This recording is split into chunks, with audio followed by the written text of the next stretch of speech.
ఒంటిమిట్ట శ్రీ కోదండరామాలయం అభివృద్ధికి ఎంతో కృషి చేసిన ఆంధ్ర వాల్మీకి వావికొలను సుబ్బారావు గురించి మనం తెలుసుకుందాం.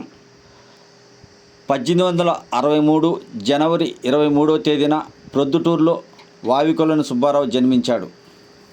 రామాలయానికి రాజులు ఇచ్చిన వందలాది ఎకరాల మాన్యాలు ఎవరికి వారు దోసుకోకుండా కట్టడి చేశాడు. రామునికి నైవేద్యం కరువైన స్థితికి ఆలయం వచ్చింది. జీర్ణదశకు చేరిన రామాలయాన్ని ఉద్ధరించడానికి కంకణం కట్టుకొని టెంకాయ చిప్ప చేతబట్టి ఆంధ్రప్రదేశ్లో ఊరూరా తిరిగి బిచ్చిమెత్తిన ఆ ధనంతో 1936లో ఆలయాన్ని పునరుద్ధరించాడు వావికొలను సుబ్బారావు. అప్పట్లోనే దాదాపు 10 లక్షల రూపాయలు విలువ చేసే బంగారు ఆభరణాలు సీతారామ లక్ష్మణులకు వావికొలను సుబ్బారావు చేయించాడని రామాలయం చరిత్రలోనే ఉంది. కడప జిల్లా ఒంటిమిట్టలో వెలిచిన శ్రీ కోదండరామాలయంకు అతి సమీపంలో సుబ్బారావు బోటు పైన వావికొలను సుబ్బారావు ఆలయం ఉంది. కానీ అభివృద్ధికి నోసుకుంటే ఒట్టు. అధికారులు అటువైపు కన్నెత్తి చూడని పరిస్థితులు ఉన్నాయి. రామాలయం పునరుద్ధరించి ఎంతో అభివృద్ధి చేసి ఈరోజు రామాలయం ఆంధ్ర భద్రాద్రిగా వెలుగొందుతుందంటే అందులో వావికొలను సుబ్బారావు కృషి ఎంతో ఉంది.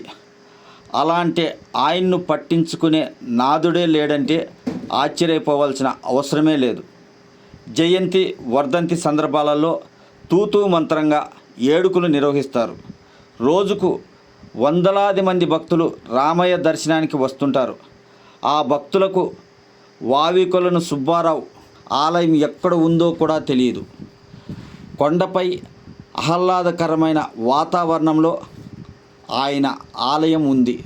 కొండపై నుంచి చూస్తే ఒంటిమిట్ట మొత్తం కనిపిస్తుంది. కొండ ప్రాంతాలలో ఉండే ఆలయములను సందర్శించడానికి భక్తులు ఎక్కువగా ఆసక్తి చూపుతారు.